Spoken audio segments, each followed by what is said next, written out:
ഈ ഡ്രാഗൺ കുട്ടീനെ കാണാനും തൊട്ടുമുത്താനായിട്ട് ഈ 10 ജനങ്ങളുടെ തിക്കുന്നിരക്ക്. ഈ ചാട്ടി ഇരിക്കണതല്ല നിങ്ങൾ കണ്ടല്ലോ. എഴുന്നേറ്റിട്ട് എന്തിട്ടാ കളി. പൂരപ്പുറത്ത് 4 കാളിക ടീമിന്റെ സ്വന്തം ചാട്ടനാട്ടത്. എന്തുട്ടാ ചാട്ടം. ദേ കരിങ്കളി കൂട്ടരും. പിന്നെ ഒരു ആശ്വാസത്തിന് നാസിറ്റോളും ഉണ്ടിട്ടാ. ദേ പിന്നെ ഈ ടീമിന്റെ ഗ്രൂപ്പ് ഡാൻസ്. ദേ യൂണിഫോം ഇട്ടിട്ടൊരു ടീം മൂടായിട്ട് ഡാൻസ് കളിച്ചിട്ട് വരണ്ടിട്ടാ. ദേ ചാട്ടിന്റെ കുടുവാടി പൊളിയാഞ്ഞത് വാങ്ങിട്ടാ. പഞ്ഞുട്ടായി ദേവി ഇവിടെ ഫോട്ടോ എടുക്കാനും തിരക്കന്നെ ഇരുന്നിട്ടൂടെ. ദർശന കലാശാസ്ത്രയുടെ രൂപങ്ങളാട്ടാ. വാലയിടും ഗൈസോണാട്ടാ. മരവെടുപ്പിക്കാനായിട്ട് ഒരു ജാതി സാധനങ്ങളെ. പൂരപ്പറമ്പില് മയിലാട്ടം. മാങ്കുയിലെ പൂങ്കുയിലെ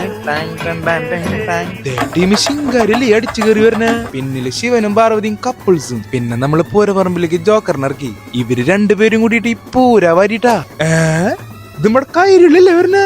ദേ കണ്ണിന് കുളിർമേകണ കാഴ്ചയായിട്ട് ശ്രീരഞ്ജനയുടെ പച്ചക്കിളി ഇറങ്ങിട്ടാ. ദേ മുഖം തുടച്ച് ഡാൻസും കളിച്ച് നമ്മുടെ ചേട്ടൻ ഫോട്ടോ എടുക്കാൻ ഇറങ്ങിട്ടാ. ഈ സീസണിൽ ആദ്യമായിട്ടാ പൂരത്തിന് സർക്കസ് കാണാൻ.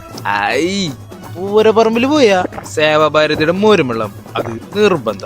പിന്നെ ഒരു ചിൽഡ് ബീർ അടിച്ചിട്ട് പൂരപ്പറമ്പ് പടിയായിട്ടാ. അപ്പ ബൈ ഓരോ രംഗം വിട്ടോളേ.